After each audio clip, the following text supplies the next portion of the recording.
prior to the divisional matchup. Meanwhile, an interesting report from you, Adam Schefter, on Shedeur Sanders involving Baltimore. Sanders declined Baltimore's offer to draft him in the 5th round of the 2025 NFL draft because he did not want to be a backup to Lamar Jackson and wanted a team he'd have a better chance to play sooner. Really interesting stuff. Adam, what more can you tell us about what went down? Well, the Ravens were preparing to take Shedeur Sanders in the 5th round, the 141st overall selection. And then they got word, obviously, that he would prefer not to be in a situation where he's in a quarterback room with Lamar Jackson, who's entrenched as the most valuable player, where he's not going to get the chance to play anytime soon or compete for the starting quarterback job. And so he let it be known that he preferred to pass on that opportunity. The Ravens went in a different direction.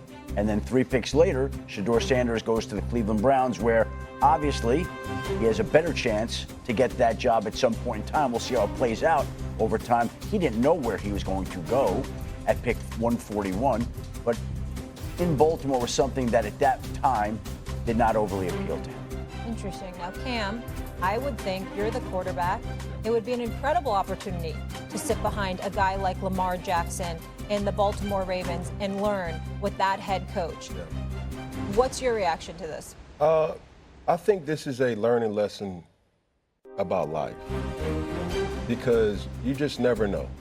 And with this particular situation, I don't want to get too aggressive, because when I talk about Shedeur, it's so sensitive because of the passion and desire that I have, not only just for him, but also for his father. Yeah. And there are some things that if you could go back and change, obviously hindsight's 20/20. But when you're looking at the better situation is definitely Baltimore, where you could potentially learn from a great and see how he manages so many different things outside of football rather than just performing at an elite level. Well, in Cleveland, you got to go through 2 individuals to insert yourself as, the starter. Dylan Gabriel, who's now the second quarterback at hand, and then obviously Joe Flacco. And when you consider those things, it's like, what situation is better? But he didn't know that he was going to wind up in Cleveland. No. He didn't know that. He opted for what was behind curtain number 2 rather than the known curtain in Baltimore. Yeah. He opted for the unknown. Well, The unknown turned out to be Cleveland. Stephen A., where are you on this? I'm curious. 2 things could be true. Cam Newton can be absolutely right that Baltimore is the better situation. Yet none of us can look at Shedeur Sanders and find extreme fault with his position. Lamar Jackson, let's not talk about him like he's a quarterback and stop there. He's a superstar. 2-time league MVP. Okay? This dude is considered one of the greatest we've ever seen. And he's 28. He's not going anywhere anytime soon. And when you take a job as a backup quarterback in Baltimore, barring injury, you assume you're going to be holding the clipboard and you're going to be practicing. But you're almost never going to play because that brother's not going anywhere. Nobody's supplanting him. And so if you're Shedeur Sanders and you're looking at it from that standpoint, you're coming out of Colorado, you just completed 70% of your passes. Once upon a time, you were projected to be a top 2 to 3 quarterback taken in the upcoming draft before things nosedived. Your mentality is that you have a chance at playing sooner than later on various teams in the National Football League. But Kansas City wouldn't be one of them. Baltimore wouldn't be one of them. Buffalo wouldn't be one of them. Cincinnati, there's a better chance there because there's always an injury to Joe Burrow, as Adam Schefter pointed out to start the show.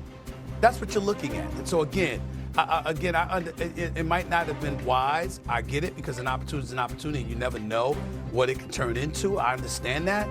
But if you're looking forward to playing in the National Football League at the quarterback spot, you're not going to expect to be playing if you go to Baltimore because Lamar Jackson is there.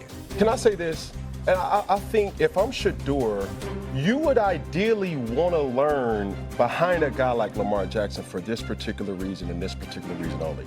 Not a lot of players can really cope with your star power, with your stardom, right? And let's really give credit where credit's due. At 28 years old, being a phenomenal athlete, the thing that I respect a guy like Lamar Jackson the most, we've never heard him have any off-the-field issues. He's been a stand-up guy, and if all of our opinion has always led to his on-field performance. Not a lot of people can relate to what Shedeur Sanders has been through in his whole life. And that right there serves even more to make him a better player because it's the totality of the position. And I think Lamar Jackson would have been able to relate to him in many ways. Such a good point. But how many people are coming out of college thinking about learning instead of playing? And that's the only thing that I'm saying. No, we have to go to break. But to Cam's point, there's so many intangibles. Yeah. What he could have learned from Lamar Jackson, but he didn't know, and obviously he thought it would have hindered him from playing. So I understand both sides of it. We got to go though. Coming up, Dak and Russ balled out yesterday. Adam Schefter, a lot of noise between these teams, and you've uncovered some fascinating news about another way these teams are connected as of this spring. Our Greeny was all set. A consensus had been reached. The Baltimore Ravens, were planning to select Shedeur Sanders in the 5th round with the 141st overall selection. But when he found out, he got word back to the Ravens that he preferred not to go to a place where he would be competing and backing up Lamar Jackson. He wanted to be in a place that he could play. And so when the Ravens got that message, they pivoted, went a different direction with the 141st overall selection. And 3 picks later, the Cleveland Browns selected Shedeur Sanders, who will be in Baltimore today, where he could have been spending his NFL career if he were willing to back up Lamar Jackson. Preferred not to do that, and so Shedeur Sanders will make that trip to Baltimore today. Could have been a Raven, but he's a Brown, 3rd string on the depth chart, Randy. Shefty, I mean, the intrigue of Shedeur Sanders and the story of that weekend at the draft just sort of never ends, and so here we hear this, that he chose not to go to Baltimore. Teddy, reaction? Yeah, you want to go somewhere where you compete to be a starter. That's me. I mean, I don't play quarterback, but I hear that. Listen, I just want to go to any team where I can compete being behind Lamar Jackson, or I just want to be a starter. Where can I compete to be a starter? I think that's what Shedeur was thinking there. Does it make sense to you, Randy, for him to say, Lamar's there, he's going to be there for a decade, it's now a place I'm going to get a chance to play? Do you think it's a sensible choice? Let me piggyback off of Teddy. You talk about Lamar Jackson's going to be probably retired with this organization. So if the backup does get in, he's in for garbage time. So I can see why Shedeur Sanders made that decision. I want to go compete for a job and get out there and play as a rookie. Yeah. I think this is insane, right? Like, if this is true, I think this is crazy, right? At this point, you're in the 5th round. I understand you had higher hopes, but you've dropped to the 5th round, and you're thinking about being a starting quarterback the next year. I think this is incredibly short-sighted. Like, if you're in this situation, you want to go to an organization that is going to develop you, right? Here you have the Baltimore Ravens, the model of stability in the NFL. This regime's been together for how many decades now? And actually has a track record to develop quarterbacks. Joe Flacco, Lamar, right? Instead, you choose the Cleveland Browns because you think you have a chance to start the next year.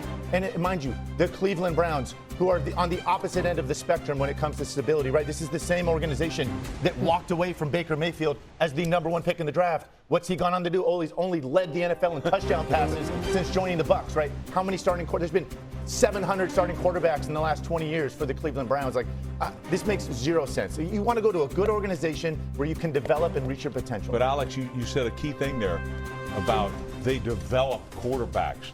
But if you think you don't need to develop, now you're looking for a responsibility. He certainly doesn't think he needs developing. He thought he was going to be the 1st overall pick. So for him, Cleveland made more sense and guess what?